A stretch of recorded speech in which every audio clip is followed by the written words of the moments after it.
Awesome. Okay. Well, we are here. We're here. Thank you so much for joining us. My name is Dolores Avery Pereira. I'm a member of the FLED Collective, our co-chair of Culture and Accountability over at the FLED. And this is Radio FLED. And over here is my co-host. Hi, I'm Briar Robin. I'm also a founding member of the FLED and really excited to be here. Welcome. For those of you who are tuning into Radio FLED for the first time, welcome. For those of you who are tuning in not for the first time, welcome back. And thank you for always listening, our loyal fans. And with us, we have an incredible guest today. We have Budi Miller. Budi is the senior lecturer and head of acting at the Victoria College of the Arts. Not anymore. Not anymore. I'm not there anymore. Oh my God, I love it. I'm living for this. Okay, live bio, everybody. Where are you? I'm free. I'm free. I'm free. I have broken the institutional chains. I'm free. I'm unlocked. Amazing. So are you just teaching? Okay, we're just gonna get into it at this point because I didn't mess up. Well, you can skip that part of my bio. Maybe I want to hear what else you got. Maybe I just need to do a little update. I have the co-artistic director of the Theater of Others. Correct. Okay. Absolutely. Check. Okay. And a UNESCO designated master teacher of mass work. Still. Check. And also the first Black ceremonial Balinese mass dancer. Is that also true? Pronounced Balinese. Yes. Balinese. True. Yes. Balinese mass dancer. And you've also teached honestly all over the world. And that's true. Yeah. In the States, as far as people know, like Yale, you done workshops at NYU, Juilliard, they're plentiful. You are everywhere. Yes. Amazing. I get around. Yeah. Before we get too deep, I just wanted to ask you, what are your pronouns so that we can use Well, them? my pronouns are he, him, she, her. I've been a her for many moons as a gay girl.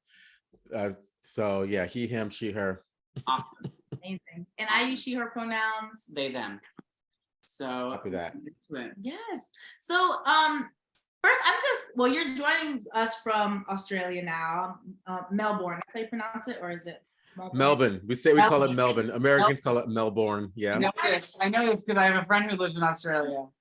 Yeah, and she corrects me all the time. So you're joining. But they love it. They think it's like it's actually quite cute and quaint for the Americans. Melbourne. They're like, oh, Americans.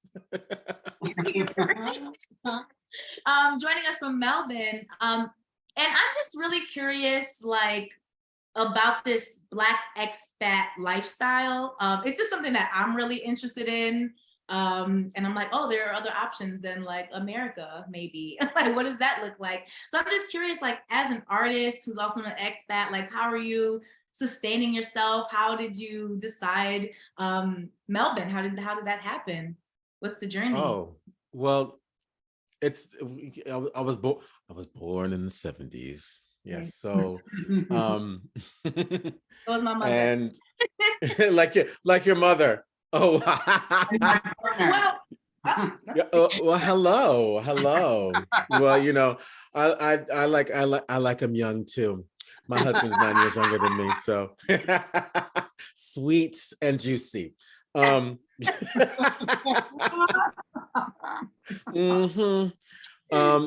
you know, when I was up and coming in the industry, and as a student, there were limited options for me. And I was too smart and talented to wait for them to catch up. So I did the Josephine Baker, James Baldwin, Nina Simone thing. They were my mentors. They were the ones that I looked to, you know. And I was like, I don't need to stay here. Yeah. But I also like living as a young Black man in America. I always felt like I was being chased, like I was running from something, like I was running from violence, running from being thrown in jail, feeling like I'm going to get caught at something, but never really do anything to be caught, but just like this pressure. And when I had an opportunity to go to Bali for the first time and be in a culture that was brown, predominantly brown, images of brown people on billboards, very few images of whiteness around me. I realized something, that I had been really seeped in a white supremacist reality that I hadn't really understood. And when I left, even my images of beauty changed. They grew and developed. Um, so that's really what happened. And I was like, well, this makes sense. I'm going to keep going. And my agents were really upset about, like, why do you keep going back to Bali? I said, it makes sense to me, and my body was happy. So, and I've been that kind of person just in general. I've always followed my heart, really gone in the direction of what made most sense to me and my body. And things just kept falling into place for what I wanted and needed, and my career developed in that way. And I'm so used to often being the only Black person in predominantly white spaces, like institutions of learning, higher learning. Yeah. And one of the things that I realized is that I had to be better than everyone in the room for them to even be able to see me. They wouldn't even recognize me if I wasn't better than them, had more knowledge than them, had more insight than them, had better skills than them, had more worldly views than them. Unfortunately, that's the world we live in. When you look like me, when you walk into a room, you got to be smarter than everyone in the room, or they're going to be like, oh, well, poor Black person, look, Australia is no joke, y'all. It's like 1950s racism here. I mean, the racism that I have endured here has been worse than any other place I've ever lived, because it's in my face. It's blatant. It's in my face. Wow. I sat at a table with a white woman at a meeting telling me that she was afraid of me, and that she's never been so afraid in her life, and started crying because I was passionate about her not teaching restoration comedy in my curriculum. Wow. And this was It's real, y'all. It's real. So even though it looks like I have gone to the other side and I'm free, and like, I've got space, and and that I've got autonomy. Yeah, I've got autonomy within a certain level of things, but when it comes down to the systems, these systems are not built for us. Like, these institutions have literally profited on the backs of our hard work, and don't care. Yeah. Don't care, y'all. So what I do is I go and do my own thing, like I've always done. Yeah. Which is like where we're going to meet over the summer, like when we're at the barn working, and I work with my community, my BIPOC community, and I inspire actors that are the next generation. That's always been my vision. And I bring people to my work center in Bali and train, and I have my theater company and my podcasts, so like I create my own spaces, and that's why I was like so excited to say I'm no longer with the institutions. I went to the institutions 14 years ago because that's what brought me out here, really. What my work in Singapore brought me to, I was like, let me figure out what this institution stuff is, because I had a very successful studio in Brooklyn for 11 years. I was, working quite well and living wonderfully, and, coaching actors. And that's where I coached Michelle Williams for Brokeback Mountain. I was doing good. I was doing good, right? Right. And it was a sanctuary. It was a place that we could go to, that people wanted to go and train outside of what was available in their schools and at other acting studios. So we had a spiritual practice inside of what we were doing. We were working with mask works. We were working with intercultural work. We had, we had a very strong comprehensive Fitzmaurice voice work that was happening there. Clown, and it was exciting. Yeah. It was exciting times, but I was always wondering why am I always just an appetizer in a curriculum? Like, I have a whole 3-year pedagogical design that could really impact the industry with the way that actors are working here in my studio. So I when the opportunity came to go to Singapore, I took it. And it's also 2.5 hours away from Bali. So I was like, it was a no-brainer. I could be closer to the place that I wanted to be anywhere. Because when I would go to Bali, I would cry like a baby because I had to come home. And it got to the point where, like, I was only going to New York to make enough money to get back to Bali. Yeah. So that was it was a no-brainer for me, and also an opportunity for me to learn what these institutions had to offer. Yeah. And and and I started to realize that, wow, if you're not working at the top institutions, and I mean the top three, Right. you know, You know the Juilliard, Yale, NYU, and there are pockets of schools around America that have really exciting practitioners in there, but as a core curriculum, as a full curriculum, they're honestly, all the other places are just fighting for their cubicle space, and most of those people that are working there don't know what the hell they're doing, and they are fighting to hold on to their spot and hold on to the institutional name to give them value. And so when I started to see like these teachers that were like, oh, this teacher worked with this person, and oh, they're amazing, and I'd watch their work. I was working with them. I was like, this is shit, this is crap, what's happening here? So then I realized that there's this emperor's clothing, where these institutions say, we will train you, but because of the populations they're working with and the amount of talent there are in America and Australia and the UK, they get the cream of the Mm, crop. So yeah. they're actually selecting actors that are going to work anyway, whether they go to school or not. And so then you get the old school 20th century training, where it's break them down and build it back up. That breaking them down and building them back up is essentially there so that the institution can feel like they have hold value. So when the person leaves there, they go, oh, it's because of this institution that I am who I am. But they were already they were already talented enough to book work and be actors, be working actors. Yeah. But then, my colleagues that I work with at Yale and Juilliard, it's a different scenario, especially at Juilliard, because Evan Yanelis is doing some really incredible stuff, and really working to change the whole brand, and doing what the actors need, doing what students need to really succeed in this environment that's growing. A lot of schools are teaching stuff that no one will ever do in their lives. They Yeah. only live in the institutions, and Yeah. the institutions want to give value to it.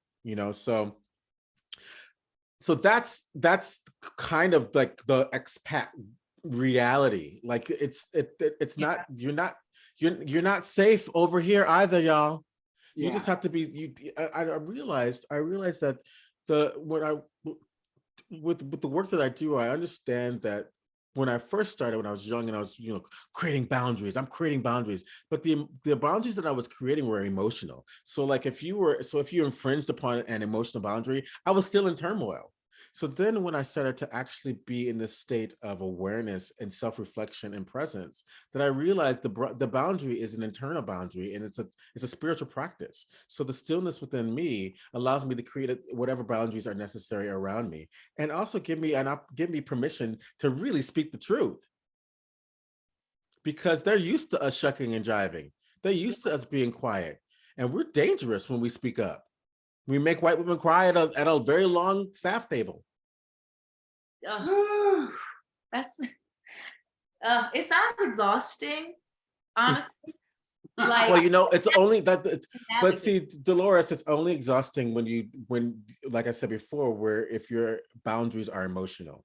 But Right. if your boundaries are self-reflection, clarity, presence, and awareness, they can't break your soul. Mhm.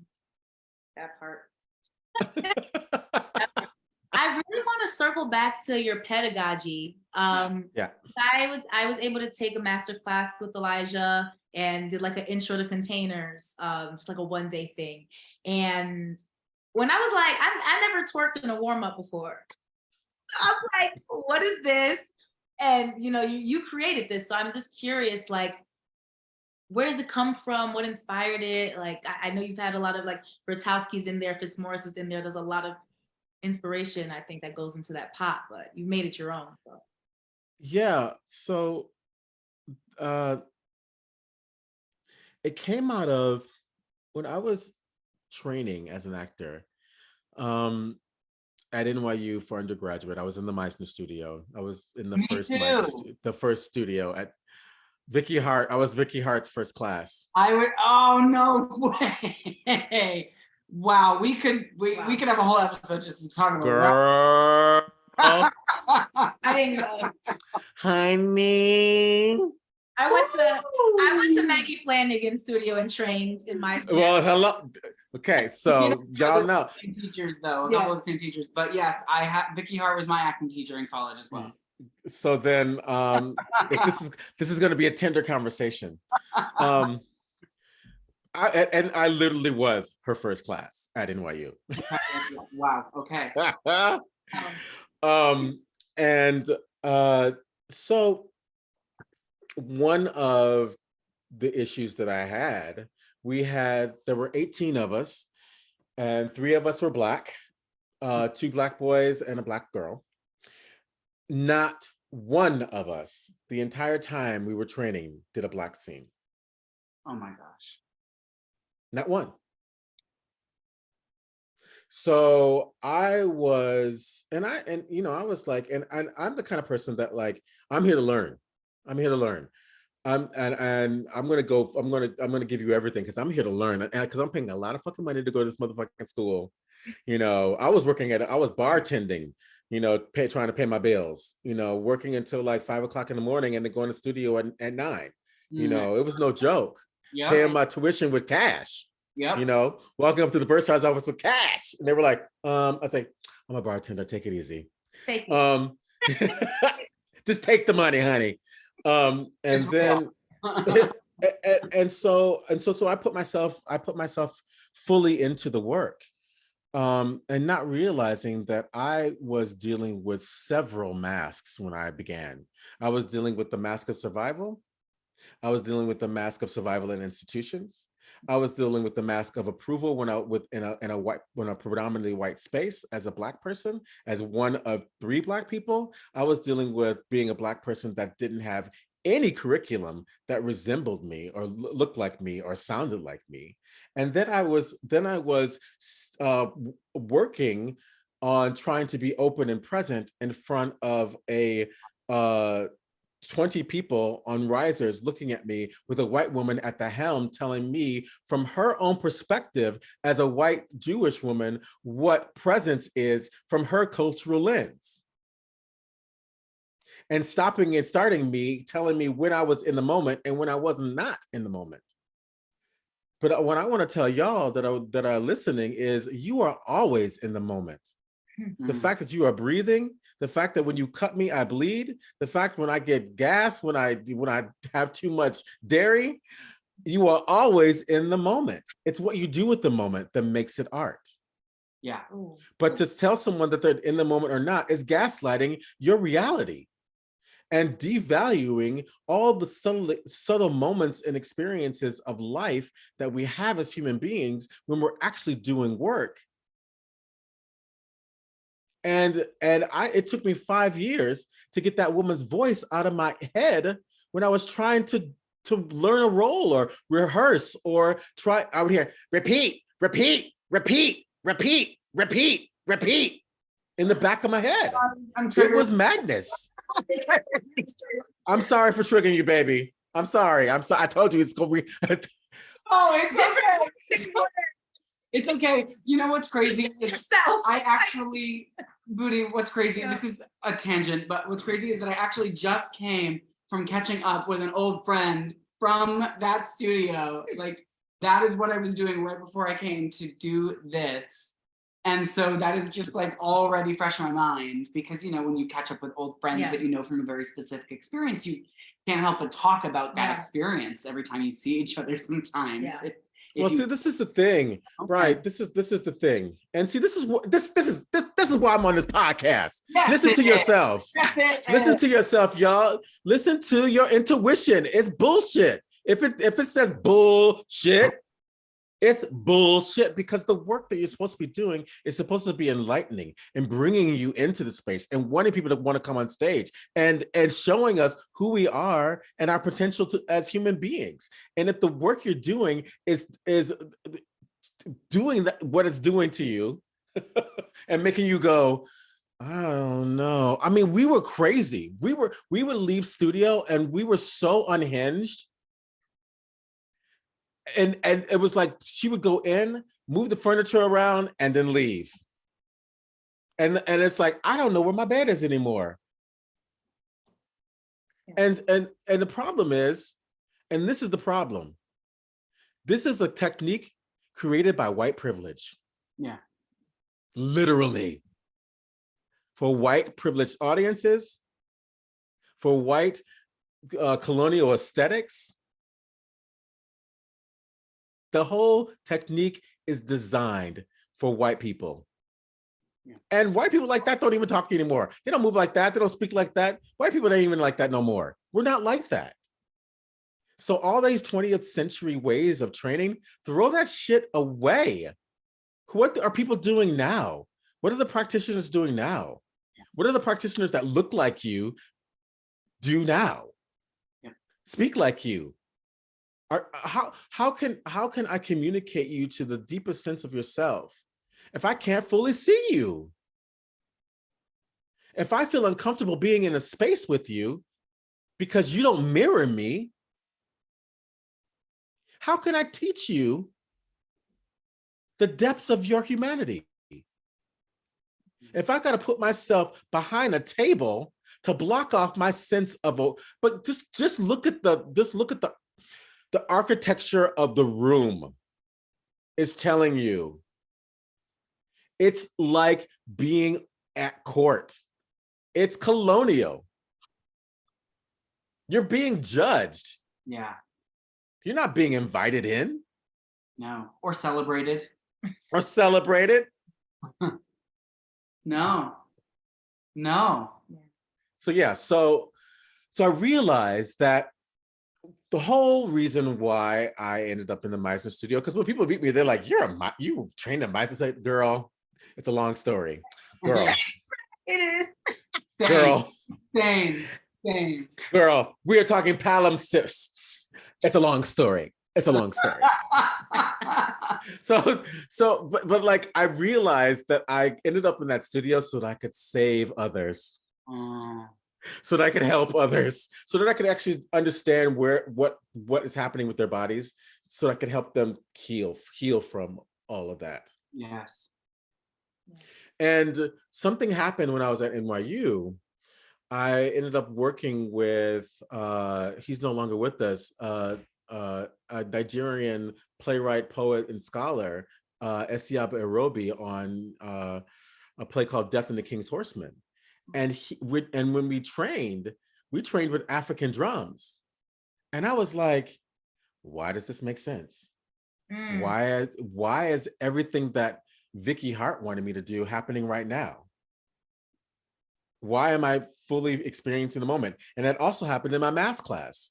I was in math and I was like, I finally understand what it means to live in the moment. Yep. I did not understand what she wanted me to do or wanted from me. And I hate even saying that it was what she wanted, but it was. I know, but until I left that studio and went to, I did Commedia dell'arte with Jim Calder. Oh yeah, Jim. And adore. And I did ETW. Mm-hmm. And then all of a sudden everything locked into place. Yeah. And then now I'm getting my MFA currently at Brooklyn College. Where? Brooklyn College. Oh, Brooklyn. Oh, fabulous. Fantastic program that you should add to your list of programs that are doing it different. I'll come teach there. Tell them I'm coming. Okay. Yes. I will let them know. I am not kidding. Right. Exactly. I'm not kidding when I say I will let them know. I'll be there. I'll have the masks with me. Okay. I'll have the whole arsenal with me. I can't wait. Yeah. So yeah, so then when I had that experience with Esiaba, and Esiaba really, he just took care of me, and he would take me to the library and show me things and show me Ashe and show me this divine performance energy that's happening in Africa. And then when I realized that the same thing was happening in Bali, that was the thing that I really was interested in training people for an energy called Taksu. And Taksu is an energy where the Balinese believe is when God appears. It's that divine performance energy that is present in every culture with many names. And so yeah, so then my exercises started to develop out of Michael Chekhov world and going, well, I don't move like a white person. And I'm sorry, Anthroposophist to Michael Chekhov, my community, we do music. You may not do music, but we do music, and so if you want me to move, I want to use the most powerful image that exists, which is sound, which is music. And so the way that my body moves and the things that were happening for me in my work, I was like, well, I'm getting deeper and faster results in the way that my body's moving from the indigenous cultures of my people than the way that these colonial bodies are moving. You don't even move your hips. Just because you stomp your feet don't mean your hips are involved. So that's really where how the work really evolved. And it once again came from me putting myself inside of the work and going, this is what's working for me. And my students know me. I often begin work going, I will never have you do something that I'm unwilling to do myself. These have been tried and tested. I've lived through them. I climbed the volcano with you 17 times in Bali. It's like we do this together, because I'm an artist with you in the space. And the work is always constantly evolving with the different bodies that are in the room. And then when you have these scenarios where you have Black bodies, you have BIPOC bodies, you have queer bodies in a space, something happens when we're together. It's a different vibe. And so when we have these affinity rooms, the curriculum delves deeper into the possibilities of what theater can do. Yeah. I'm curious, like, so how do you incorporate like the spiritual into the curriculum? Because I feel like that's very central to what you're doing. Yeah. See that in other spaces, quite frankly. Well, you first have to address the word spiritual versus religion versus the institution versus the imagination. The belief in the imagination is spiritual. And we go from there. And there we go. And as we connect the body and the voice and the imagination to one another, you have a holistic experience. And the sense of the holistic experience is what also connects us to something greater than ourselves, which can also just be the ensemble. And then when you open up to the ensemble, you realize the ensemble is connected to something greater than the ensemble. Yeah. But it starts with your imagination.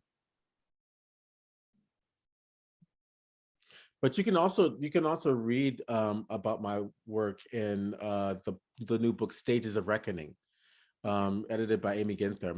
My chapter is called "Whose Body Is This?" Oh, this DIS? Yeah, DIS. It's part of a new series of books that Routledge is doing, where it's about decolonizing curriculum. And we're the first of the series, and we were it's really exciting because we challenge Routledge and their approved nomenclature of what's publishable language. Based upon our publication, they opened up the vernacular inside of what words are allowed to be used and published in a Routledge text. So it's really exciting stuff. Stages of Reckoning, Amy Ginther. Yeah, We'll also you need to read that. So I'll write it in the comments as well so people can check it out. Yeah. Awesome. Yeah, I need it. Yeah. My read list is so long though. I've never really thought about what you just said about the idea that if imagination is happening, spirituality is happening. I've never thought of imagination in that way. And I'm sort of shocked I haven't, just knowing myself. But that's so beautiful and profound. That's really sitting with me. I don't have anything to say other than that. That's a spiritual experience. You're having a spiritual experience. Yes. So that's how it works in every space. That's how it works at school. That's how it works in an institution. And it's your body, your life, your practice, and you can decide on how you want to receive that. But ultimately, we're working on the imagination, and that is a spiritual practice.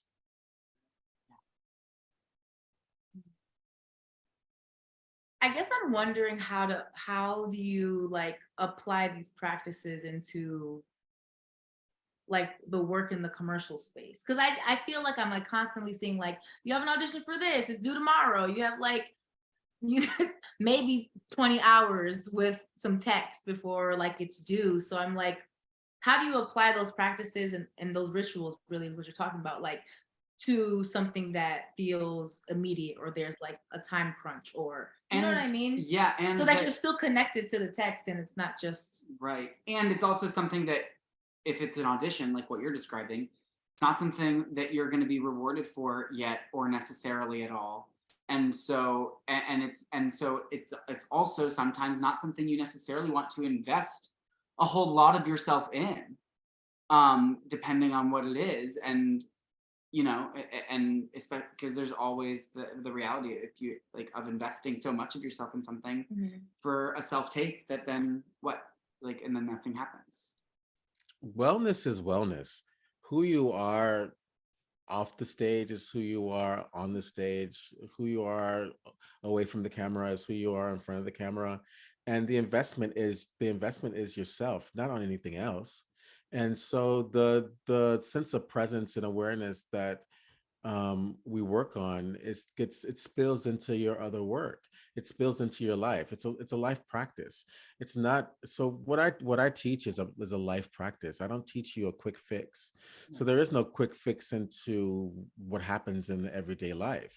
It's how you're able to persevere inside of what is happening in the world. Nothing's new. What's happening in the Ukraine is nothing new. What's happening in America is nothing new. It's all the same things that we've inherited. But how you are able to exist in your sense of awareness and reflection and presence is it spills into all the other work. And so then that other work becomes fun. It's an opportunity to do your work. It's an opportunity to play in your imagination. That's what you love, and given whatever the side is and whatever the archetypes you're working with or the brands you're working to sell, because that's what's happening is the brand is trying to figure out if you can sell their product, whether it's a film or a commercial. And being aware of what those where you sit inside of the branding and the archetypes of what those mean. That's just having the knowledge of how to navigate through that. yeah. I think I needed to hear that because in my mind, I'm realizing now, reflecting on what you're saying, like who you are in front of the camera is who you are off the camera. But at least in my experience institutionally, it's like drilled in me of like, whatever other bullshit you got going on, leave it at the door. Leave it at the door. Don't bring it into the classroom. But how is that possible? How right. is that possible? Like drilled into you. I mean, that's more of the gaslighting. Yeah. I mean, isn't that what slave owners want slaves to do? Don't think about how bad it is. Yeah. Yeah. It's gaslighting. Yeah. But the problem is oh, here we go. It's capitalism, and capitalism, it has its roots and foundations in slavery. It just does. And as artists, it's really hard to navigate through those spaces, because the more successful you get, the more pressure comes your way, which is the reason why the more well you need to be, the more centered you need to understand who you are, who your people are, and having a real clear understanding of like, what is in front of me? What's in front of me? And if you're coming from a curriculum that's saying you're not in the moment, leave it at the door, you're spending your entire time trying not to be present. Yeah. I'm just like, I was like, I've just been paying all this money to be lied to. Yeah, that's true. That's what I'm like. That's coming up to me right now. undeniably true. Yeah, for many of us. Yeah, all of us. I got duped too, y'all. Right. Good. Right. I would love for you to talk to us more about the theater of others. What's the work Yeah. that's being done there? So the Theater of Others was created by me and my best friend Adam Marpo. He's the white boy that we have invited to the barbecue. Yes. He's invited to the barbecue, y'all. Born in Georgia. we met in Singapore. And he was brought in to direct one of our shows. And I was like, I love this guy. We need this guy. And so I fought to get him to stay. And he did. And then in Singapore, on the government, when you register things on the government, they ask you what race you are.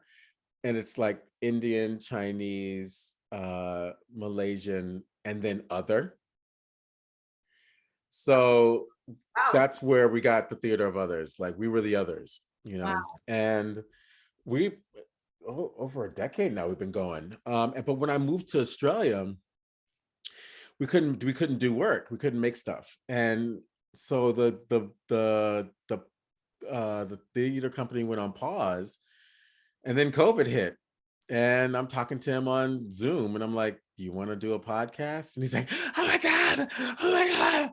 Like he's always wanted to do a podcast. I used to hate podcasts. I was like literally, like we climb the sacred volcano Mount Agung in Bali, and we're coming down the mountain, and he's listening to podcasts. I'm like, why are you listening to podcasts? Open your eyes and look at this amazing like nature. Wow. And he's like listening to podcasts, and I'm like, that. And it's like, for me, it was like nails on a chalkboard. But because of COVID, I was like, well, I've been talking to you every week anyway, so might as well record what we talk about, and how do we save theater in the midst of a pandemic like this. Yeah. And so that's how the podcast got started. We're on like 170 episodes. We give you a podcast every week. There's a podcast out every week. Theater of Others with the TRE.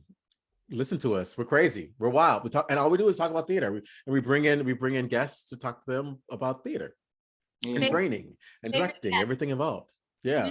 Who's your favorite guest so far? Or like one that comes to mind that's like, oh my God, that was a great one. I'm sure there's plenty. Well, there are a lot of really great guests. We had, I think the guests that are the most successful are the ones that fall into the kind of coffee talk that we have. It's just like we're sitting at a bar and we're just talking about theater like theater nerds. And so like Anne Bogart was really great, and Evan Yanolis from Julia was really great. Andrew Borba, who's going to be on I think this week or next week, from UC Irvine, was really great, because Andrew and we worked at Chautauqua when he was, I was there for 17 years. He was there for 18 years. We were part of like the change of Chautauqua. Sarah Claire from Detroit Rep, she was great. Julian Elijah Martinez.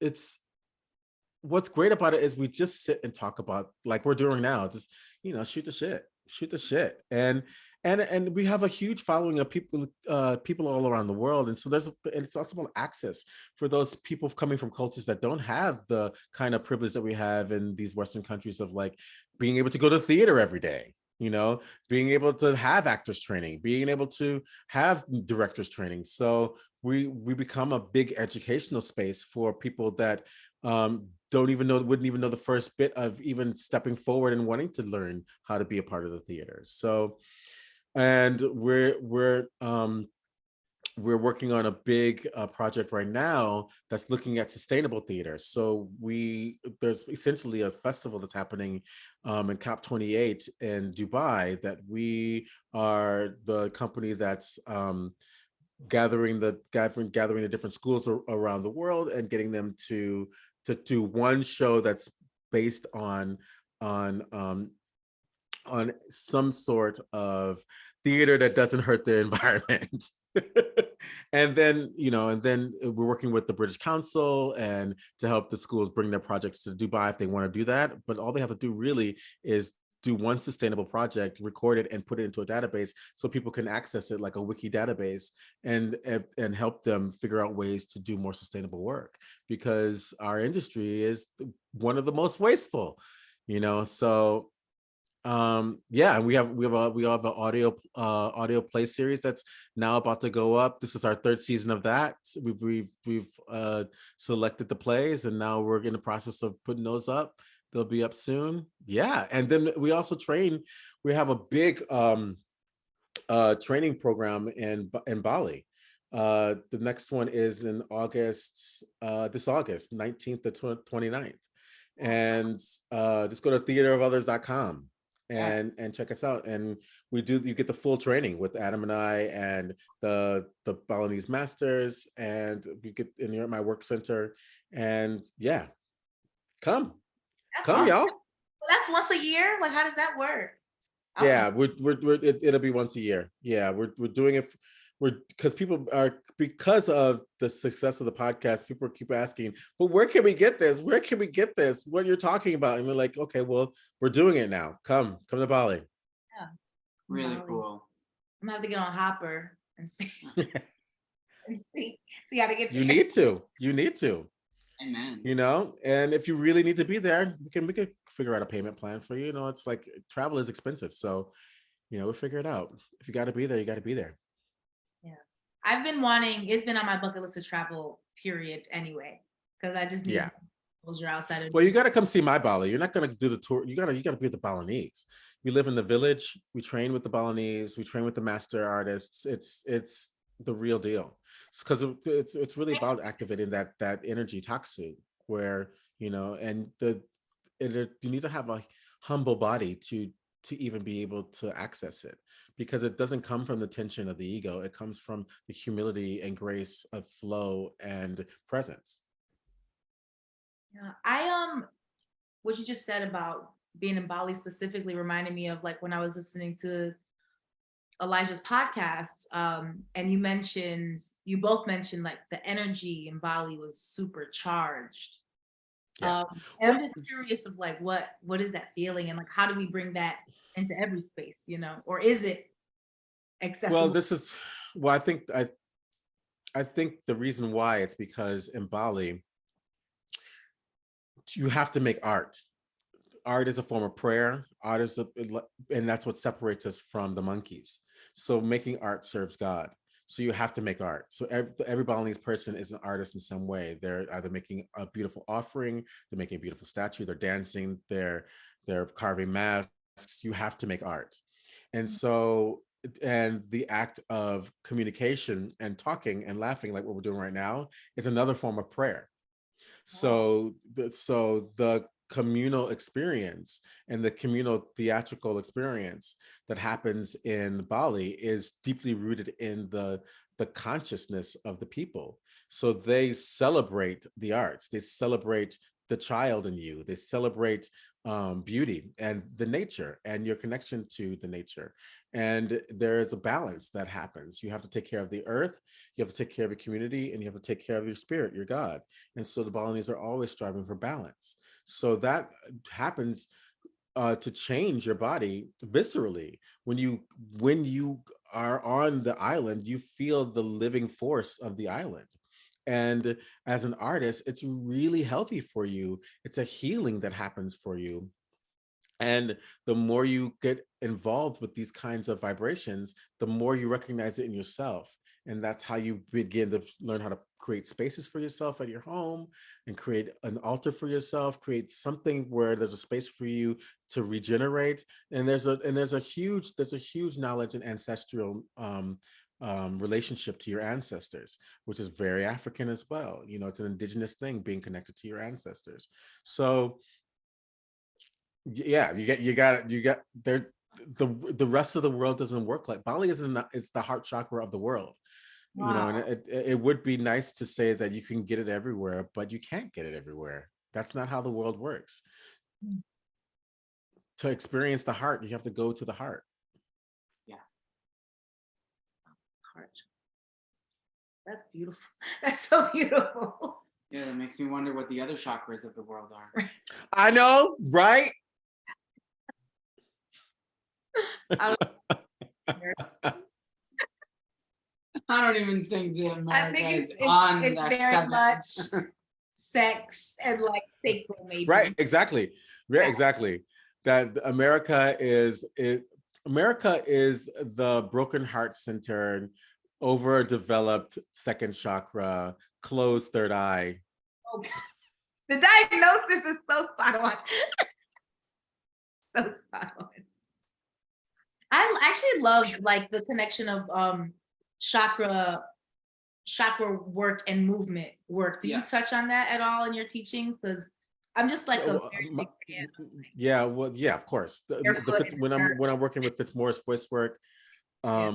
we work with the chakras. When I'm dealing with the bioelectric energy of the human being, it's the Chinese call it qi. It's an actual force of energy, and that's actually where Taksu lives, because you can't have Taksu without an observer. You have to have a circuit. So, and between me performing and you observing, there's a vibration that happens in between. So the Balinese have a parable that they use for understanding Taksu.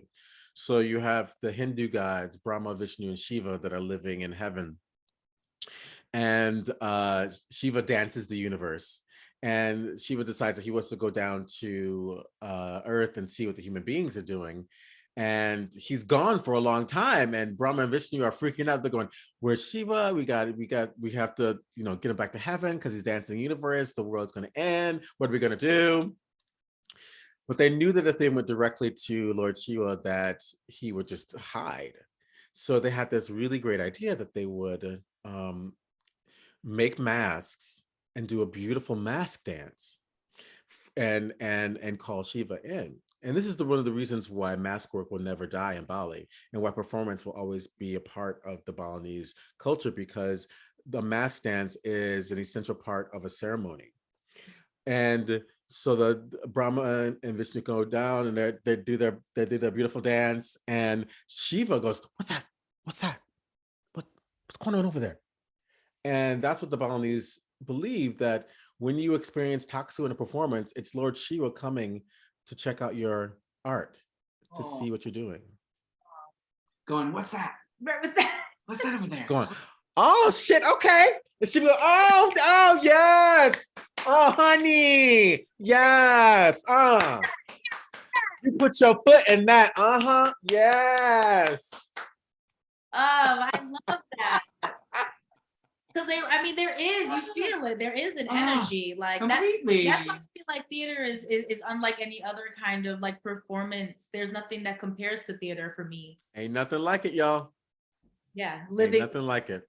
human beings together in a space. It's just one of a kind. You don't get that. I know. And it's so underfunded. I know. So underfunded and so expensive to see and everything. Well, I think the problem is that theater needs to become theater again.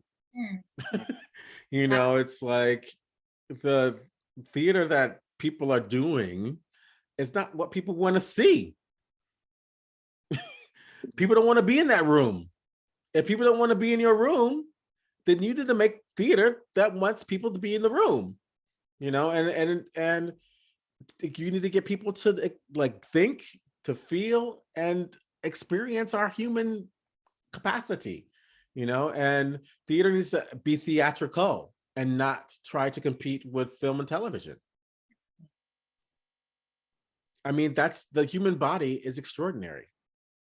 So show and give an opportunity for the transference of human bioelectric energy to be received and given back. Yeah. But you can't do that with the Meister technique. Sorry. It's very slice of life. And like, I don't want to see life. Life is kicking my ass. I kind of want to see something else. Well, I want to experience. I don't need to see. I need to experience. Yeah. I just feel like theater church. I'm glad this is recorded so I can take notes. Yeah. Like, We've got it times. Uh, last question. Yeah, I just have. take a moment. Just take a Yeah. moment, y'all. Just take a moment. Just take a moment. and anyone listening, Take a I moment. know you need a moment too. Because that's the thing is like you have to start trusting your gut. That's why we are in the predicaments that we're in, because people are being taught to not trust their gut.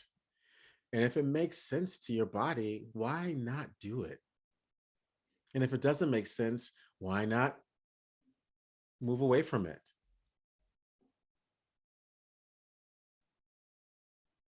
And and it's capitalism, y'all. It's slavery, y'all. It's gaslighting, y'all. Because and that was the thing when I got, we're going back to this concept of the institution. Once I got in there, I was like, that's it? No, seriously, really? Really? And then I had to like, look, I'm a farmer, y'all. This is for Najee Felix, my brother Najee Felix. He just graduated from Juilliard. Congratulations, Najee. He said to me, said, Budi, you're a farmer. And these institutions are supermarkets. I was like, yeah, Najee, yeah. They're trying to put me in international spice aisle. Right. I got a whole farm, I got cows and chickens and land and grain and milk and cheese. So I have a question that's fairly, it's not tangential, but it's taking us down a slightly different path maybe, but I'm curious, just because now you got me thinking about it and you got me thinking about it, D'Lo. Can you name the energy again that we were talking about? What was Taksu. Taksu. Taksu. Taksu. Taksu. So in your experience or in the Balinese understanding of it, do you think, does Taksu, I don't know if the word would be occur, or does it manifest in non-live performance and recorded performance that's being observed, say cinema? Or Yeah, taksu exists. It can exist in a person, it can exist in an object, and it can exist in a space. So a person is, when you hear Whitney Houston sing, all of a sudden your body changes. You hear Maya Angelou speak, all of a sudden your body changes. You see Michael Jackson dance, all of a sudden your body changes. You experience Glenn Gould playing the piano, all of a sudden your body changes. You walk into a cathedral, there's another vibration that happens. You get to Machu Picchu, there's another vibration that happens. You hear Stradivarius, there's another vibration that happens. It exists in all three of those worlds. And like I said before, it exists in every culture. We call it, the French call it Elan, the Spanish call it Duende, the Japanese call it the Hana, the blossoming of the flower. Africans, we call it Ashe. In America, we call it the zone, the it factor. And it's that thing, that thing that we can't explain, but we can experience it. But the thing is, and this is a crucial thing. Oh, and in India, they call it rasa, R-A-S-A, ras. And but you have to have you have to understand the value of the cultural aesthetic of what you're watching. So a performance can have taksu, but if you don't know how to watch it and observe it, you may not catch the vibe, which means that you're not sending the energy to create the vibration, which meaning is God is there, but you just don't have the eyes to be able to see. Well, it's a two-way street. It's not a one-way. It's a two-way street. So say you watch a Balinese performance for the very first time and you're amazed by something's going on, but you don't know the value system of the semiotics of what you're seeing. But then you watch a Chekhov scene and you know all the rules of it, and then all of a sudden the vibration is there. And that's the beginning entrance of understanding it. When you understand the energy, you move past it and you can actually pick it up on every aesthetic value. But it's a knowledge that you've opened your body up to understanding that that exists. So if you're mostly in your frontal lobe, you're not going to let the brainstem take on the vibration and the bioelectric energy of what human beings are. So You have to. Sorry. You just have to let your animal self exist in the world. I was gonna say it feels like it's just a matter of surrender. Yeah. But it's a different and oftentimes people think surrender is like waving a back. negative thing or an inactive thing. I think when you say surrender and I hear it, I define surrender as a place that is like a receptive objectivity, like I'm receiving it like a vagina, and I'm being objective where it's going to go. I can feel you inside of me, but I'm going to decide whether or not I'm going to interact with you. Yeah. Right? That's very true. Yeah, the body knows. It's like receiving an embrace. Yeah. Yeah. And being objective too, because I can also say I don't want to embrace that. Right? But I'm still open to what's going on. Okay, these are not the droids you're looking for, bitch. Okay, I feel you. Let's do this. Yeah. Yeah. You know what I mean? And you got you and to have the audacity to be free enough to do it the way you do it. Yeah. That's another thing we look at as a negative is audacity. But you know what I mean? Can be. Yeah. And because Dolores, our people know, Bri, that when we are, it's dangerous. Yeah. Imagine spaces that both of you have been in where you were your full audacious self and how it became dangerous for you. And so then you had to navigate through that. And quiet yourself in some cases. And quiet yourself. Put your mask on. Yeah. You both know what it feels like to walk in a room and say, am I safe in this space? Is there someone here that's going to hurt me, kill me? You know what that feels like. So there's this reality of the world that we've inherited that because we don't teach embodiment and self-reflection, we don't know how to enter a space and acknowledge our freedom because we're free. In America, there's a different type of slavery. We're free. There's no shackles on us, right? They're trying to take they're still trying to take our power away. And they're gonna constantly try to take our power away, but we're free. But there's something that happens here and all the images that we see and the way people interact to tell us you're not free. You're not free.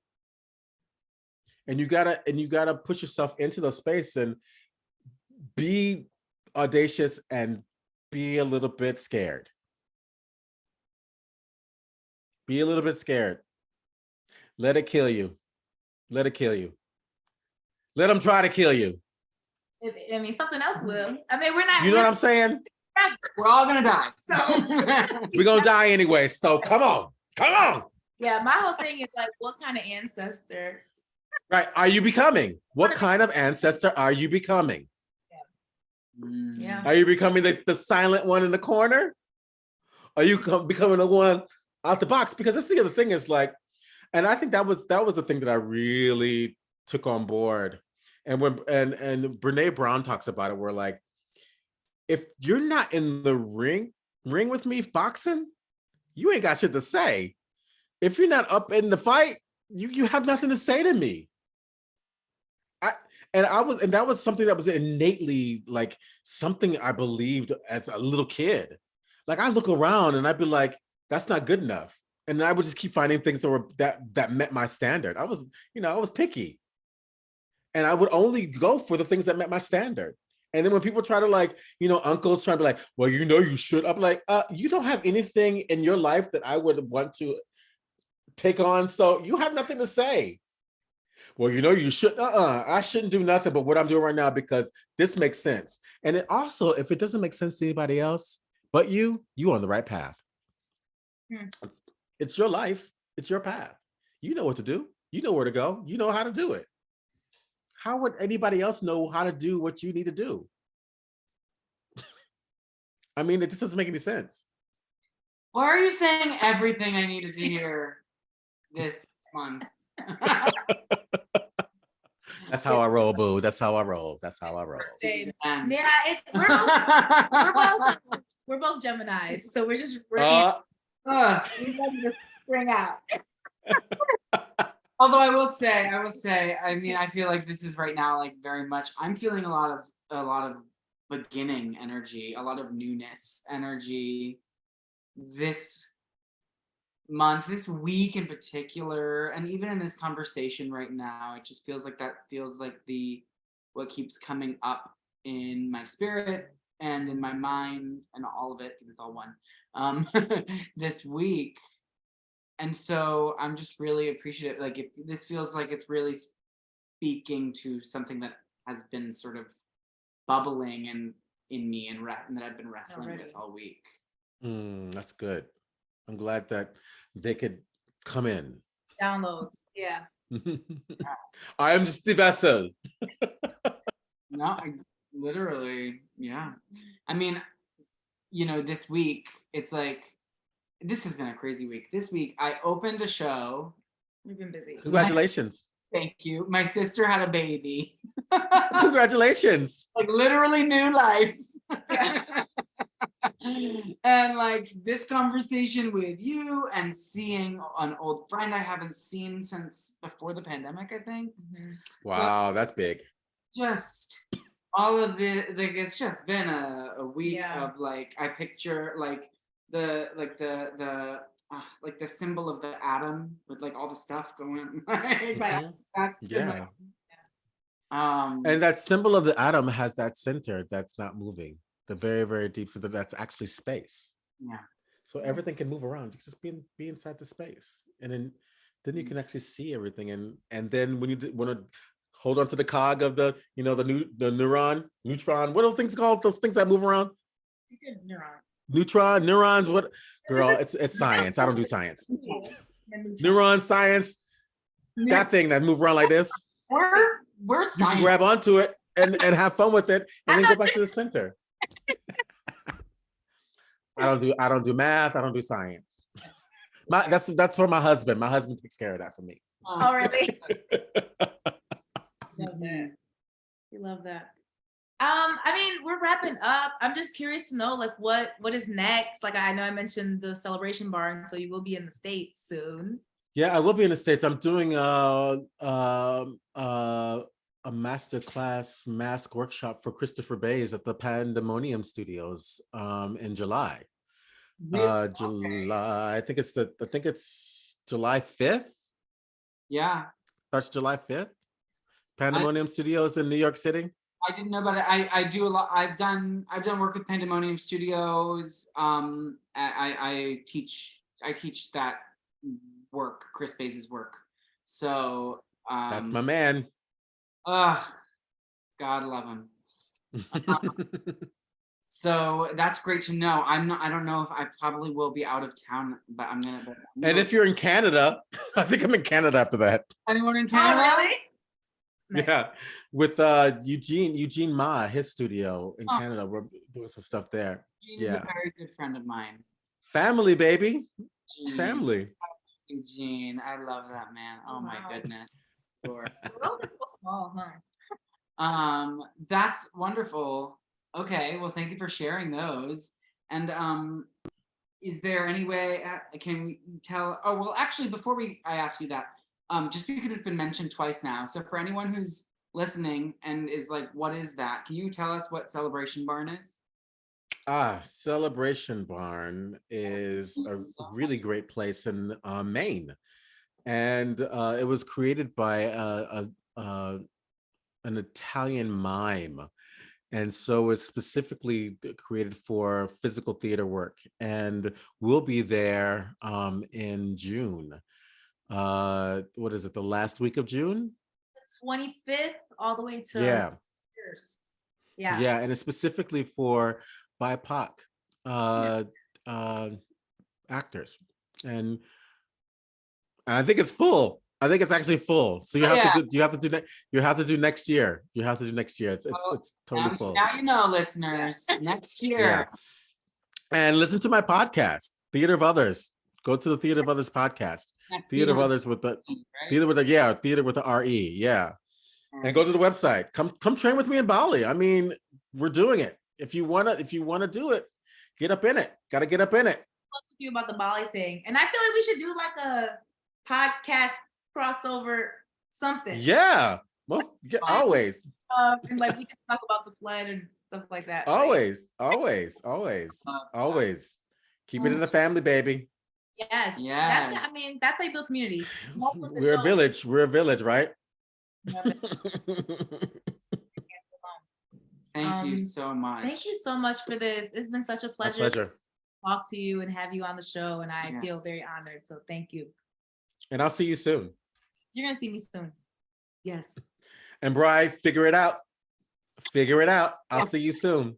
I'm gonna figure it out. Yeah, I will. I will be in touch. Thank you. Thank you all for tuning in to Radio Fled. We'll see you next time. Bye.